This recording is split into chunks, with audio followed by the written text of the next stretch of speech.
Developing a brand to go viral. Here's the next book. It's called Contagious. How many of you guys have read this book or heard of it? Jonah Berger. Yeah? A couple people. Tell us, what's the main thing? Okay. So, full marks for honesty. Full marks for honesty. He gets a prize? For honesty. So this whole book, the whole book is about 6 steps that you need to do to make your brand spread. And you'll see this in every brand outside, from McDonald's to BMW. They all do the same thing. Social currency has to be cool. Has to trigger. When you're outside, you're thinking about something, it has to trigger your thought. I'm thinking about a haircut. Boom, I'm thinking John Allen's. Okay? Emotion. Are you using lifestyle enhancement, fear, or awe to wazzle and dazzle? Public. You have to take a very private act and make it public. And we're going to go through this, and we have lots of examples, so you guys will get the idea. There has to be practical benefits. A lot of people think, oh, you know, if I do good work at an affordable price, you know, and I have a good rapport with my patients, those are all the practical benefits. And I'm on time and I spend time. That's one of 6. One of 6. You have to do the other things too. Finally, wrap it up in a story. Connect with people. And stories will spread the message that you've built. You guys ready for some examples? I got a great one. Muscles, tell me the story about wishing a lawyer happy birthday. What happened? Tell the class. Louder, the microphone's up here. Your dad called one of his lawyers in China. Was it in China? Right, so he's one of the best lawyers in the area, fluent speaking Mandarin and so on and so forth. He bills $800 an hour. He's worth $1,000, right? It's his birthday, and your dad calls to wish him happy birthday. Spends 5 minutes on the phone with him, you know, says goodbye, gets a bill in the mail for $275. And then he calls him up and he says, listen, if you don't remove this charge in 5 seconds, you're not my lawyer anymore. And he said, I can't really do anything. You know, it's the company policy. And then he says, well, you're fired. Correct. The part of the story I didn't tell you is 2 weeks later, another bill came for the phone call to fire the lawyer. How many people are you going to end up sharing that story with over the next few weeks when you talk to people about lawyers? The story's already starting to spread. True story, though. Okay. How much do we have enough time to go through some examples, Wally? Who's going to stay here or go back to class? You guys are staying of your own free will? Oh my God, who would do that? Okay, here we go. We'll make it quick. Social currency, coolness. Who's heard of this place? Please don't tell. Anyone been to New York lately? Okay, in New York, 2 guys, Brian and Chris, they opened up that small little hot dog shop at the bottom right corner, Criff Dogs. The name came because I think Brian was trying to say Chris's name with a hot dog in his mouth, and he went Criff.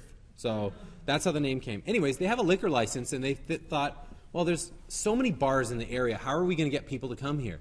Well, they took over the bubble tea shop next to them, and then they said, we got to come up with a cool thing that will make our bar spread, the message spread. So I think it was Chris who found this antique telephone booth, and if you go in and you dial 1, a back door opens, and this is what's on the other side.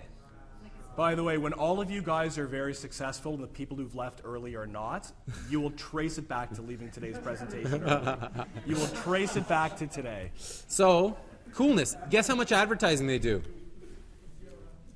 How much money they spend on their logo? Do they even have a website? I don't even know. I just know that this story has made them quite popular. Okay? Barclay Prime. I think this is New Jersey. This is a steakhouse. How many of you guys have heard of this? The $100 cheesesteak sandwich. It's got foie gras, American Wagyu, caramelized onions, truffle cheese, and a bottle of champagne. Would you go and have this? Maybe, maybe not. Is it a story that you'd spread because it's cool? Hell yeah. Triggers, John Allen. Haircut, massage. They do alcohol tasting, wine and scotch tasting. I mean, whenever you think about all those things, you're thinking John Allen's, John Allen's. For $850, this is to the guys, $850 a year, you can be a permanent member and get unlimited full service. So everything I previously mentioned, unlimited. Triggers, Cheerios. Cheerios is very smart. You know, these guys said, if you want a healthy breakfast to lower cholesterol in the morning, have Cheerios. Kit Kat. Kit Kat used to do the, you know, give me a break, give me a break. Then they thought, we have to rebrand ourselves. What are we going to do? We're going to connect ourselves with coffee. Whenever someone is going for a coffee break, drinking a coffee, we want them thinking Kit Kat. It's done amazing for them. Emotion. How many of you guys have stayed at a Westin hotel? Wally, come on, you have. What does it smell like in the reception area? Oh, white tea. Who said white tea? Well done. White tea. You can actually buy it.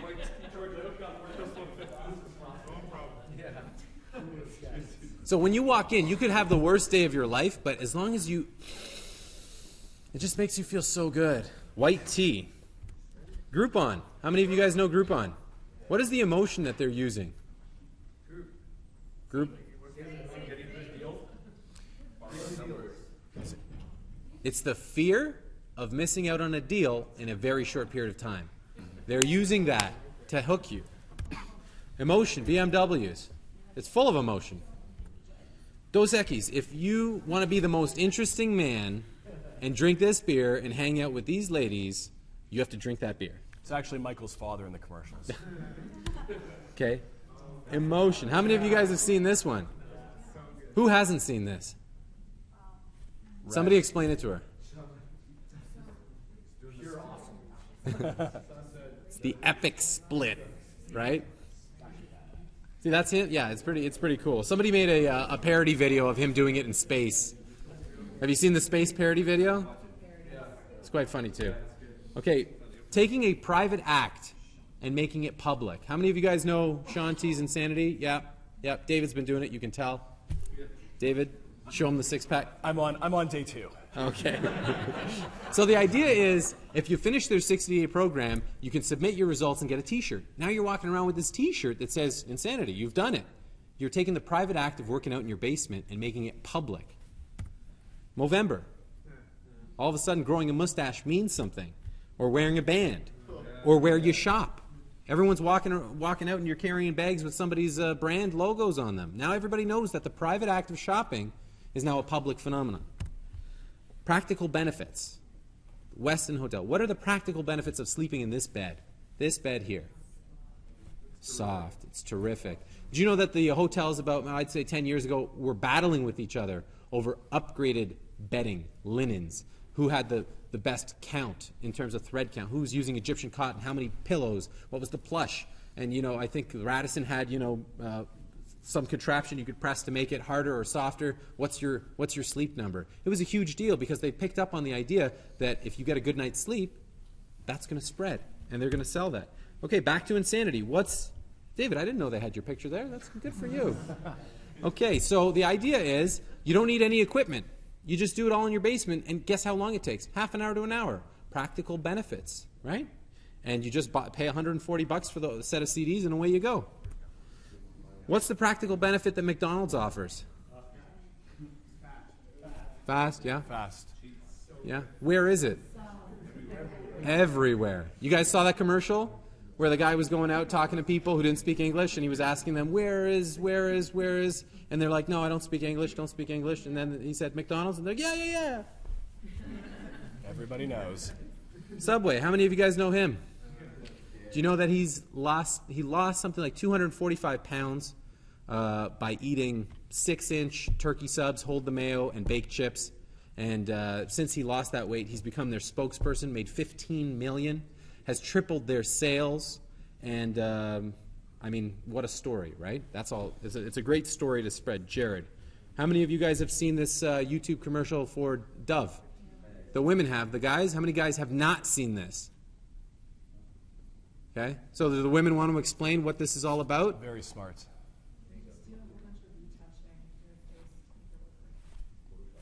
Do you like the part where they made her eyes bigger, and squished her nose, and elongated her neck? Yeah, but it's a story, right? What's the story? Dove is doing this. Dove is trying to show people.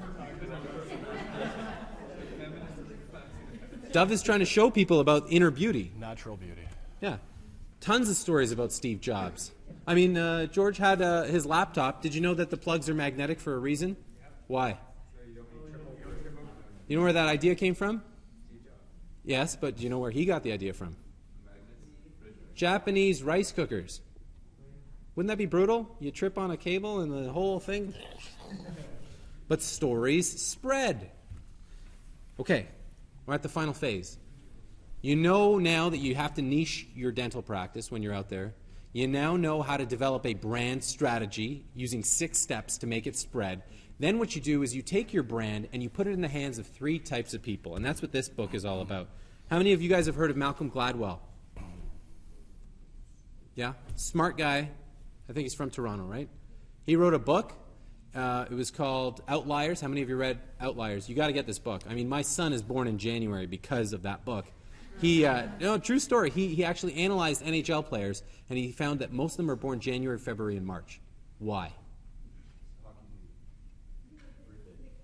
They're going to be put in the same. Yes. They're bigger when they go into their little league hockey games, so they're more coordinated. I was born in September. Competitive disadvantage because I was put in the same group as the January, February, and March kids. So I had to work it backwards to make sure he was born in January, and it all worked out. So anyways, Malcolm Gladwell, genius. Read his books. Read all of them. This is one of them. If you want to spread your message, you put it in the hands of 3 people. This is my family here. First type of person is a connector. David, what is a connector? A connector is the person that knows all the other people. David is a connector, but my father-in-law, Amo Akbar, is a connector. Everybody knows him. It's about 4 degrees of separation from Amo Akbar. He just knows everybody. He collects people. That's what he does. Second type of person is your maven. What's a maven, David? A maven is someone who knows, they know everything. They know the deals, they know the ideas, they understand the industry, or they have all the information at hand for others. Products, services, ideas. They collect those things, not necessarily people. Okay? My mom in my family is the maven. Every day, every week, she's coming to me with a new deal. I sometimes think she works for Costco, but that's what it is. Finally, salespeople. Put your brand in the hands of your salespeople. What's a salesperson? It's me. Someone who's going to convince you that you liked something even though you didn't or wouldn't want to. Finally, make sure to have some handsome people as part of your strategy, right? That's my little guy, born in January. Remember that. Okay? So, summary, niche it, brand it, spread it. And then I guess the question for you guys is, well, how does this relate to a dental practice? Okay? There's another article. Guess where you can find it? What's the name of the website? And guess who wrote the article? Look at this. Look at this idea. I mean, now accepting wedding couples. No, but think about it for a second. We have clients who we've given this presentation to, and they come up to us and they say, Mike, David, you guys are not completely nuts. I am a perio. I want to only work 3 days a week, Tuesday, Wednesday, Thursday, from 3 p.m. till 10 p.m. I'm going to target people who want to come and see me after work. And then the rest of the time, I'm going to enjoy my life, and I'm going to go networking with the other dentists who are going to send me the referrals. Genius strategy. We've got another client who said, I'm going to only do sleep dentistry for children, and that's it. And he's one of very few numbers. I asked these guys, are you capable of charging premiums? Yes, of course. I'm like, great. Are you living a better lifestyle? Do you love what you do? Yeah, of course. We love it. We love the idea because we are where everyone sends their patients to for X, Y, or Z. We're now known as the gurus of this in our industry.